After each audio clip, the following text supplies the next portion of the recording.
Hi guys, मैं हूँ आपकी प्यारी राइटर और नरेटर दीक्षा पांडे। आप सभी का बहुत बहुत वेलकम है दीक्षा नोवेल स्टोरी पर। तो चलिए स्टार्ट करते हैं आज की स्टोरी का next part, the devil's secret bride. सुबह लगभग 7:30 बजे सानवी की नींद खुलती है। वैसे तो वो रात को ही रोती रोती सो गई थी। उठ कर देखती है तो वो रूम में अकेली थी। उसे लगा था कि शायद समय नीचे चला गया होगा, फिर उठ कर वो ऑफिस का टाइम भी तो हो गया समय का, तो वो तैयार हो गया होगा। वो भी उठती है और अपने कपड़े लेकर वॉशरूम में चली जाती है और फ्रेश होकर बाहर आती है और रेडी होने लगती है। वो रेडी होते होते ही सोच रही थी क्या कुछ हो गया उसकी ज़िंदगी में। जिस इंसान को वो प्यार करने लगी थी, जिस इंसान पे वो सबसे ज़्यादा भरोसा करने लगी थी, वो इंसान इतना बुरा है।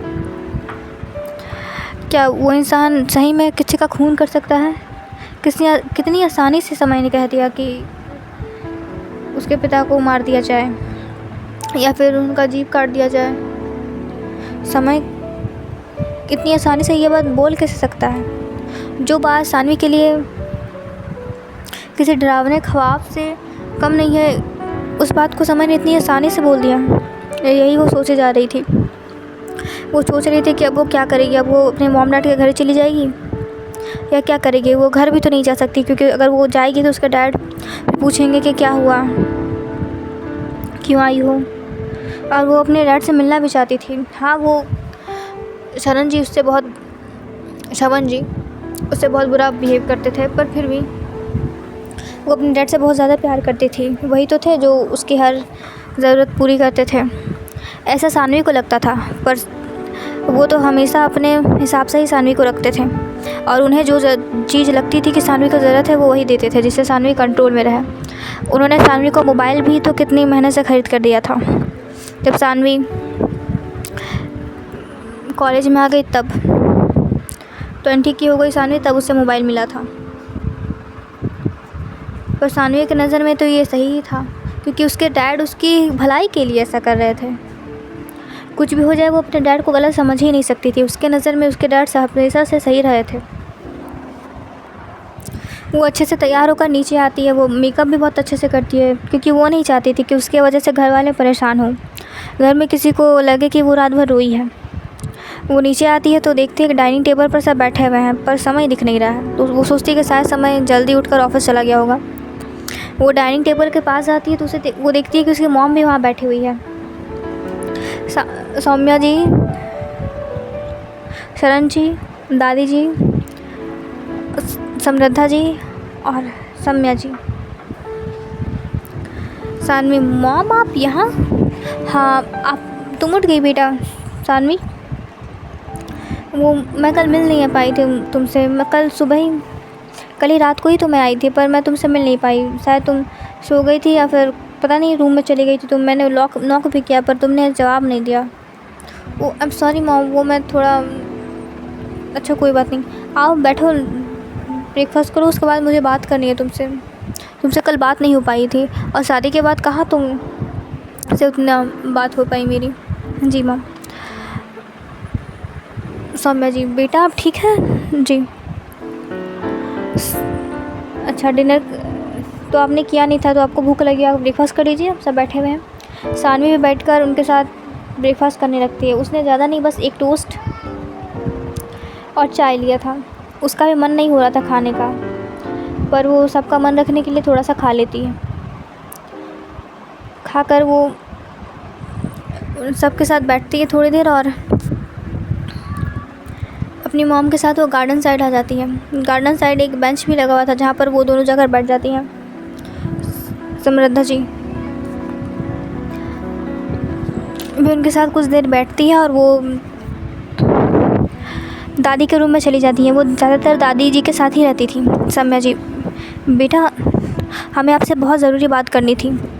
हाँ मॉम, मुझे भी करनी थी। अच्छा, क्या ज़रूरी बात थी? नो मैम, पहले आप बताइए। आई एम सॉरी बेटा, आप नहीं जानती कि क्या क्या हो रहा है। जी मॉम बताइए। मॉम, डैड कैसे है? डैड, उनके बारे में तो पूछो ही मत, तुम नहीं जानती उन्होंने क्या क्या किया है। सम्या जी सानवी को सारी सच्चाई बता देते हैं श्रवण जी के बारे में। पर मॉम, डैड ऐसा नहीं कर सकते। ऐसा वो कर सकते हैं। मुझे भी लगता था पहले वो नहीं कर सकते, पर अब सबूत मिला है तो कर सकते हैं। हमारे घर को भी ताला लगा दिया गया है। वो इसलिए आप यहाँ हैं? हाँ, हम तो यहाँ से जाना चाह रहे थे, पर वो भला हो समय बेटे का, उसने हमें यहाँ से रोक लिया। हम तो बहुत कह रहे थे कि नहीं, हम यहाँ नहीं रुक सकते, बेटी का ससुराल है। उन्होंने कहा कि वो हमें घर दे देंगे, पर हमने मना कर दिया है। अब देख रहे कहीं और रहने का ठिकाना। नो मैम, आप कहीं और क्यों रहेंगे? आप हमारे साथ ही रहिए। पर उन्होंने तो, हाँ, तुम्हारे पति सिर्फ सही का साथ दे रहे हैं, और मैंने देखा तुम और उन दोनों के बीच कैसे लड़ाई हो रही थी। देखो, अपने डैड की वजह से अपने रिश्ते को ख़राब मत करो। तुम नहीं जानती वो कितने बुरे इंसान हैं, और अच्छा नहीं लगेगा कि मैं अपने मुंह से तुम्हारे डैड के बारे में तुम्हें सारी बातें बताऊं। पर धीरे धीरे तुम्हें भी बातें पता चलेंगी। पर इसकी वजह से अपने पति से मुंह मत मोड़ो। वो बहुत ही अच्छा इंसान है। उसकी वजह से उसने बहुत कुछ संभाला है। तुम नहीं जानती कि उसने तुमसे शादी करके कितना बड़ा उपकार किया है मॉम। पर और मैंने उन्हें गलत समझ लिया। वो किसी से बात कर रहे थे मोबाइल में। मैंने आधी बात सुनकर मुझे लगा कि उन्होंने डैड को साथ कुछ कर दिया है, और मैंने उनसे लड़ाई कर ली। क्या? क्यों लड़ाई की तुमने उससे? तुम नहीं, सानवी बेटा, तुम ऐसा क्यों करती हो? माना कि तुम अपने डैड से बहुत ज़्यादा प्यार करती हो, पर वो पति है तुम्हारा। अब वो गुस्सा हो गया होगा, तो इसलिए वो इतने गुस्से में कल निकला था। हम भी सोचे थे क्या हो गया उन्हें, वो कितने शांत मिजाज के इंसान है, पर ज़रूर तुमने ही कुछ कहा होगा। हाँ मॉम, मैंने उन्हें बहुत ज़्यादा हर्ट कर दिया मॉम। मैंने बहुत ज़्यादा हर्ट कर दिया उन्हें। मैंने तो उनसे ये भी कह दिया कि मैं उनसे अलग हो जाऊँगी। पागल लड़की, क्या किया तुमने ये? तुम्हें ऐसा नहीं करना चाहिए था सानवी बेटा।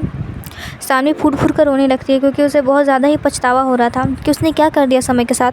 समय तो इतना अच्छा इंसान है। समय ने उसकी मॉम को भी यहाँ पर रहने की इजाज़त दे दी है। वो कितने अच्छे से सब कुछ हैंडल कर रहा है, और सानवी ने उसे ही गलत समझ लिया कुछ लाइन्स सुनकर। पर समय तो उसे एक्सप्लेन करने की कोशिश कर रहा था ना, उसे बताने की कोशिश कर रहा था, पर सानवी ने ही नहीं सुनी ये बातें। अब सानवी को बहुत ही ज़्यादा गिल्ट फील हो रहा था कि उसने किया क्या ये। शायद उसे ऐसा नहीं करना चाहिए था। सानवी, मैं अभी माफ़ी मांग लेती हूँ उनसे। कैसे माफ़ी मांगोगी तुम? जी, सम्या जी उसे बैठा कर बोलती हैं, समय कल यहाँ से निकला था और कल उसका पता नहीं चल रहा था। सब कोई घर में परेशान थे और तुम रूम में बैठी हुई थी। गुस्सा थी उससे। हर कोई परेशान था, हर कोई पता लगा रहा था कि कहाँ गया समय, कहाँ गया समय। फिर शायद पता चला सरन जी को, तो उन्होंने हमें शांत रहने को कहा। पता नहीं कहाँ है समय अभी, पर इतना पता चला है कि उसकी हालत बहुत ख़राब है। शायद उसने बहुत ज़्यादा ड्रिंक कर ली थी। ये बात तो मुझे बताई नहीं किसी ने, पर मैंने कॉल पर बात कर रहे थे उनसे सुन ली। मॉम मुझे उनसे मिलना है मॉम। मैंने जानबूझकर कुछ नहीं किया है। आप भी तो जानती हो ना कि मैं उनसे प्यार करती हूँ। वही तो बेटा, आपने गलती की है, आपको माफ़ी मांगनी चाहिए। अच्छा चलिए, हम देखते हैं कि कहाँ है समय, और आप उनसे माफ़ी मांग लीजिएगा और उन्हें मना लीजिएगा, और कोशिश करिएगा कि आप ऐसी हरकत दोबारा ना करें। आपने शायद बहुत ज़्यादा हर्ट कर दिया समय को। जी मम। अच्छा आप चलिए, आप रूम में रेस्ट कीजिए। मैं जाती हूँ, सम्मा जी के साथ बैठती हूँ। जी मम। सानवी सबसे पहले अपने रूम में जाकर समय को कॉल करती है, पर समय का कॉल लग ही नहीं रहा था।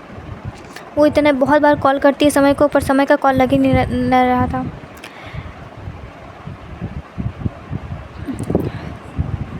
कैसे लगता समय का कॉल स्विच ऑफ जो था, और समय यहाँ पर अपने मेंशन पर सोया हुआ था। सानवी तो बहुत परेशान से अपने रूम में टहलते जा रही थी कि वो उसको सोचती थी कि अब वो करे क्या, किससे बात करे वो। फिर सानवी को कबीर का ख्याल आता है। फिर वो कबीर को कॉल करती है। कबीर भी ऑफ़िस में था, और वो ऑफ़िस में तो अपने काम में बिज़ी था। वो सानवी का कॉल देखता है तो वो कॉल उठाता है। जी भाभी बोलिए। जी भैया, क्या समय ऑफ़िस में है? नहीं, समय से तो आज ऑफिस नहीं आए। घर में ही होंगे वो। नहीं, घर में नहीं है। वैसे ये सारी बातों का इल्म कबीर को नहीं था। और ठीक है मैम। मैम आप रुक क्यों रही हैं? आप परेशान मत होइए, मैं पता करता हूँ मैम। हाँ, जल्दी पता करिए ना, और प्लीज़ बताइएगा मुझे, प्लीज़। हाँ ओके मैम, अभी पता करता हूँ ma'am. Thank you guys you listening my story. चलिए नेक्स्ट पार्ट में देखते हैं कि क्या सानवी मना पाएगी समय को, और क्या समय सानवी को माफ़ करेगा, और क्या समय बताएगा सानवी को कि सानवी उसके बचपन का प्यार है। Thank you so much. अगर आपको ये स्टोरी पसंद आ रही है और तो प्लीज़ मेरे चैनल को लाइक और सब्सक्राइब कर दीजिए, और प्लीज़ इस चैनल पर कमेंट कीजिए ताकि